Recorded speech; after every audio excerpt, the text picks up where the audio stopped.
Perkenalkan, nama saya Estrik Indriani Kale. Di sini saya akan mempresentasikan materi mengenai target organ. Yang pertama mengenai membran sel. Membran sel merupakan bagian terluar dari sel yang membentuk tubuh manusia. Nah, membran sel ini tersusun atas molekul protein yang bersifat polar dan lipid yang bersifat nonpolar. Nah, sifat lipofil dari toksikan mudah diserap oleh membran sel yang mengandung lipid, sehingga toksikan dapat bercampur dengan lemak dalam membran kemudian akan berproses ke dalam tubuh manusia. Salah satu fungsi dari membran sel itu sendiri yaitu transportasi, di mana toksikan ditransfer ke seluruh tubuh oleh darah atau cairan limfa melalui membran sel ke organ sasaran toksikan. Yang berikut itu efek toksik.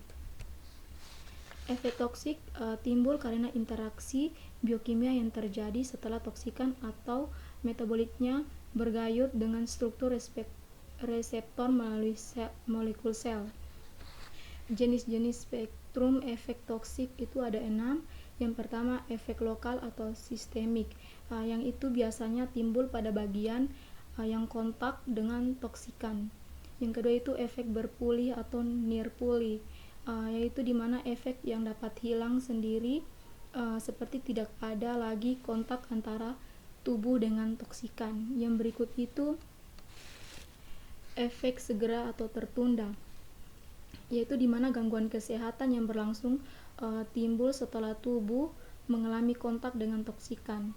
Yang berikut itu ada efek perubahan morfologis atau perubahan fungsional, di mana perubahan bentuk atau morfologi tubuh manusia akibat pajanan toksikan, misalnya itu kelainan kulit, seperti borok akibat terpajan oleh asam sulfat. Terus yang berikut itu yang kelima, efek alergi atau idiosinkrasi, yaitu dimana kalau pada alergi ini dimana muncul akibat reaksi antara antigen dengan antibodi yang ada di dalam tubuh. Sedangkan kalau yang idiosinkrasi ini yaitu dimana muncul akibat terjadinya reaksi hipersensitif dari tubuh terhadap toksikan. Yang terakhir itu ada respon bertingkat dan kuantal, yaitu dimana respon bertingkat ini efeknya itu timbul semakin meningkat seiring dengan dosis pajanan yang semakin meningkat pula. Sedangkan kalau yang kuantal ini efek ini kadang terjadi dan kadang tidak terjadi. Yang berikutnya itu ada organ sasaran. Organ sasaran ini merupakan bagian tubuh tempat terjadinya yang dituju oleh suatu toksikan untuk kemudian menimbulkan efek organ pada organ sasaran. Ada beberapa faktor penentu organ sasaran dari suatu toksikan. Yang pertama itu kepekaan organ, di mana setiap organ dalam tubuh ini mempunyai kepekaan-nya yang berbeda-beda. Contohnya itu seperti sel saraf dan juga otot jantung akan peka apabila terjadi kekurangan oksigen dalam tubuh. Yang berikut itu ada penyerapan, di mana penyerapan juga dapat berlangsung melalui berbagai macam organ. Contohnya itu pada organ kulit maupun pernapasan, di mana terjadi pada kontak dengan toksikan di industri. Contohnya itu pada pekerja yang tidak menggunakan alat pelindung diri yang lengkap, di mana secara tidak sengaja ia menghirup gas yang beracun di dalam tempat ia bekerja. Terus yang berikut ambilan selektif atau afinitas, yaitu di mana setiap sasaran organ pun juga berbeda-beda. Contohnya itu seperti epitel alveolus tipe 1 dan 2 dalam paru-paru memiliki afinitas yang tinggi terhadap toksikan jenis paraquat. Yang berikut itu biotransformasi atau bioaktivasi, yaitu di mana berbeda-beda juga pada setiap organ sasarannya, yang dimana hampir semua metabolit aktif hasil ini dari proses ini terlaksana di hati, sehingga hati ini rentan sekali rusak akibat metabolit aktif tersebut. Terus yang berikut mekanisme pemulihan, di mana mekanisme ini pun juga berbeda-beda pada setiap organ sasarannya. Yang berikut itu mekanisme kerja. Nah, mekanisme kerja ini terjadi di membran sel atau di organ organel subseluler seperti nukleus, mitokondria, lisosom, dan retikulum endoplasma untuk melawan toksikan yang masuk ke dalam tubuh. Ada beberapa klasifikasi berdasarkan sifat kimia toksikan sasaran. Yang pertama itu protein. Yang proteinnya itu dimana molekul protein dalam tubuh itu terdiri atas beberapa. Yang pertama itu protein struktural, dimana ia bekerja untuk toksikan seperti silika dan juga heksana. Yang berikut itu ada protein enzim yang bekerja pada toksikan jenis logam seperti timbal. Terus yang berikut itu ada protein karier, yaitu seperti karboksihemoglobin dan lain sebagainya. Terus yang kedua itu ada koenzim. Ia bekerja dengan dua cara, yaitu sintesis dan juga pengikat. Yang ketiga itu ada lipid. Mekanisme kerja lipid ini dengan peroksidasi untuk toksikan CCl4. Yang berikut itu ada asam nukleat, di mana dengan ikatan kovalen DNA atau RNA untuk toksikan alkilasi.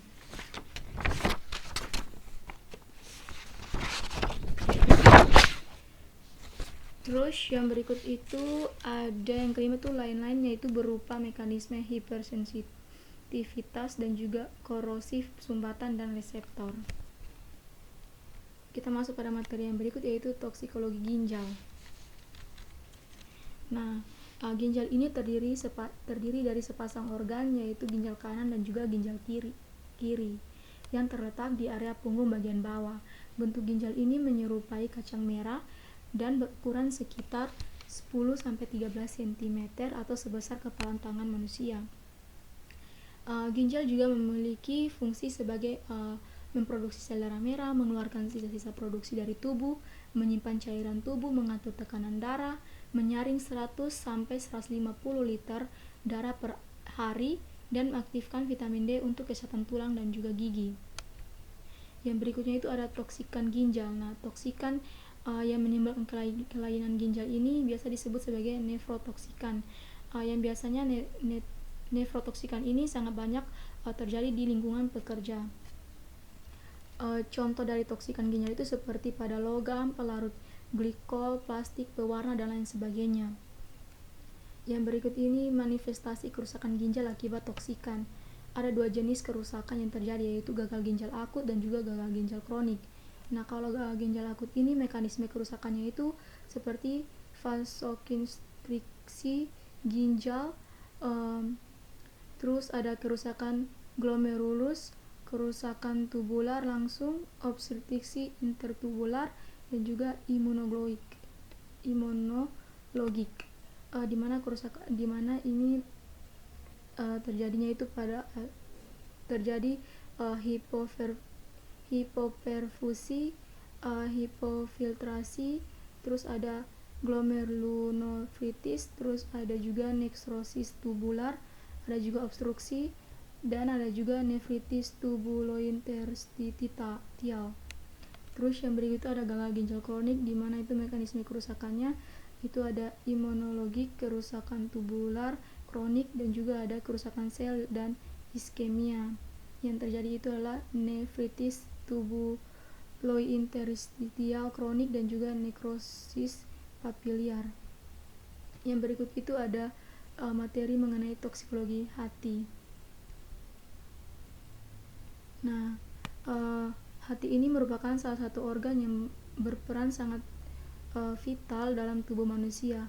Organ ini juga merupakan organ terbesar di dalam tubuh manusia. Berat dari hati ini sekitar 1,5 kg dan terletak di rongga perut kanan bagian atas, tepat di bawah rusuk bagian kanan.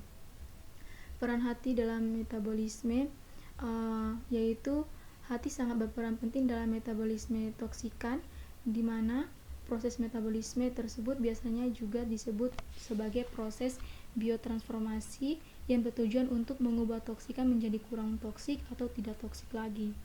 Nah, proses ini juga dibagi menjadi dua, yaitu menjadi dua fase, yaitu fase pertama terjadinya reaksi oksidasi atau reduksi, dan fase kedua itu terjadinya penambahan gugus prostelik pada proses fungsional toksikan.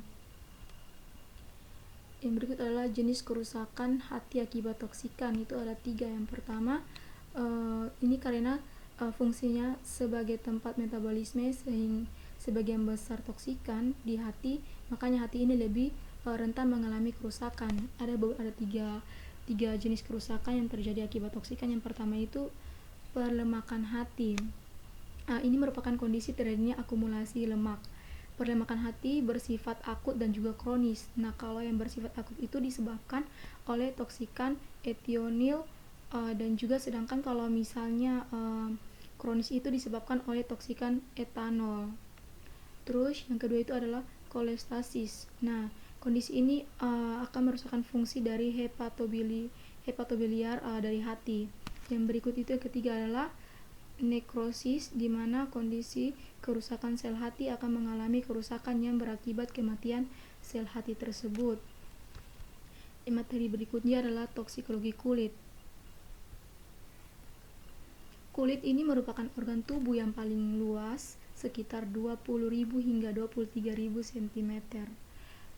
Kulit juga berfungsi sebagai alat proteksi diri, pencegah dehidrasi, penjaga temperatur tubuh, ekskresi zat-zat yang tidak berguna, dan juga kulit ini terdiri dari 3 lapisan, yaitu epidermis, dermis, dan juga subkutan.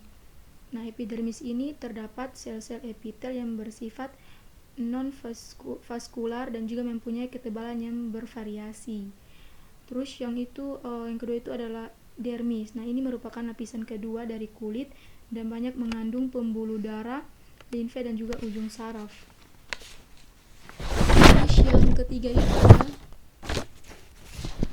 Yang ketiga itu ada subkutan, yaitu terdiri atas kumpulan sel-sel lemak. Terus materi yang berikut itu mengenai toksikologi sistem pernapasan. Sistem pernapasan ini merupakan pompa udara dengan fungsi utamanya itu untuk menyuplai oksigen ke seluruh tubuh dan mengangkut karbon dioksida, yaitu dimana gas hasil metabolisme keluar dari tubuh. Rata-rata manusia memerlukan 250 mil oksigen per menit dan akan menghasilkan 200 mil karbon dioksida. Fungsi dari sistem pernapasan ini yaitu untuk pertukaran gas, pertahanan terhadap toksikan, proses biotransformasi, dan juga ekskresi toksika melalui mekanisme ekspirasi. Kelainan paru-paru akibat toksikan paru-paru itu sendiri yaitu seperti iritasi paru-paru, asma, pneumonia hipersensitif, emfisema, alergi alveolitis, pneumokoniosis, dan juga kanker paru-paru. Yang berikut pada materi mengenai toksikologi sistem saraf. Sistem saraf merupakan sistem yang berperan dalam mengatur dan mengkoordinasi seluruh aktivitas tubuh. Sistem saraf dikelompokkan menjadi 2, yaitu sistem saraf pusat dan juga sistem saraf perifer, di mana sistem saraf pusat ini terdiri dari atas otak dan juga medula spinalis atau sumsum tulang belakang. Yang berikut itu ada sistem saraf perifer, itu terletak pada saraf otak dan juga spinal. Toksikan sistem saraf itu ada 3. Yang pertama, toksikan penghambat impuls saraf. Itu dibagi juga menjadi 3, yaitu pertama blocking agent, di mana bekerja untuk menghambat impuls listrik pada sistem saraf. Yang kedua itu depolarizing agent, di mana bekerja untuk mengeliminasi elektrokimia. Terus yang berikut adalah stimulan, di mana bekerja untuk merangsang ketegangan neuron. Yang berikut toksikan yang berikut itu toksikan penyebab anoksia, dibagi menjadi 3 juga. Yang pertama anoksia asfiksial, yaitu terjadi jika jumlah oksigen pada sistem saraf pusat tidak mencukupi sedangkan aliran darah masih mencukupi. Yang kedua itu anoksia iskemik, terjadi juga apabila aliran darah ini menurun sementara oksigennya itu mencukupi, sehingga suplai oksigen di jaringan ikut menurun. Yang ketiga itu ada anoksia sistotoksik, yaitu terjadi apabila aliran darah serta jumlah oksigen mencukupi, namun metabolisme selnya itu terganggu. Terus yang toksikan sistem saraf ketiga itu adalah toksikan perusak sistem saraf. Ini dibagi menjadi 3 bagian juga, yaitu perusak neuron. Ini seperti kokain, etanol dan lain sebagainya. Terus juga ada perusak sarung mielin, itu seperti telium dan juga lisolesitin. Terus yang ketiga ada perusak saraf motor perifer, itu seperti asida metanol dan juga lain sebagainya. Yang keempat yaitu terakhir, itu toksikan karsinogenik, yaitu dapat menimbulkan ependimoma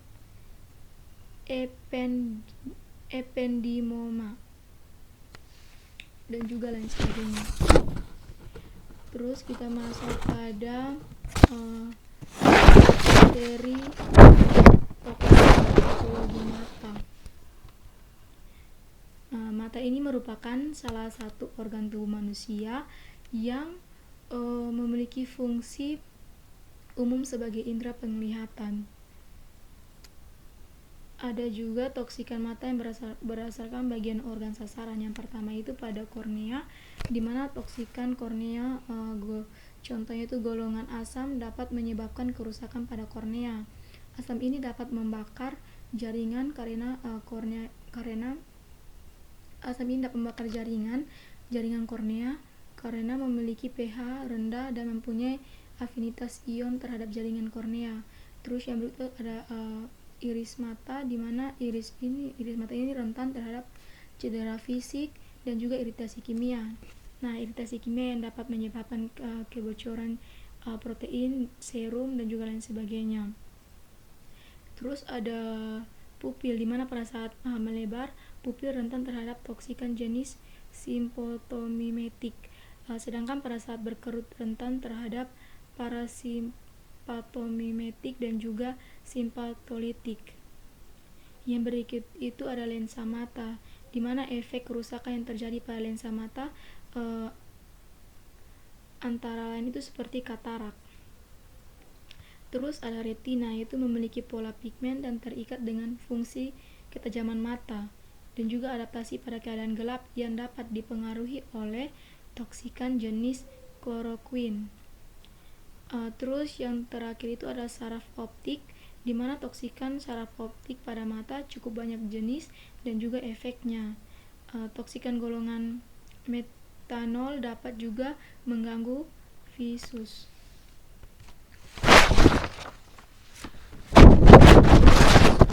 Yang terakhir itu ada materi mengenai toksikologi sistem reproduksi. Fungsi dari sistem reproduksi itu berbeda-beda baik itu wanita maupun laki-laki. Nah, pada fungsinya itu pada wanita itu seperti untuk oogenesis, folikulogenesis, pematangan folikel, ovulasi, luteinasi dan korpus luteum. Pada sistem reproduksi laki-laki juga berfungsi untuk spermatogenesis, ereksi dan juga ejakulasi. Efek dan toksikan organ reproduksi pada pekerja wanita itu yang pertama gangguan menstruasi, yang biasanya toksikan ini penyebabnya itu benzena, terus ada stirena, ada juga toluena dan lain sebagainya. Terus yang kedua itu terjadinya absorpsi. Toksikan penyebabnya itu yaitu sitotoksik dan juga ada etolenoksida, ada juga benzena. Terus yang ketiga kematian ibu, toksikan penyebabnya itu ada berlium dan juga benzena. Yang keempat itu bayi lahir prematur, penyebabnya itu seperti timbal, stres dan juga panas. Terus berat badan lahir rendah, penyebab toksikannya itu karbon monoksida, PCB, dan juga ada toleuna.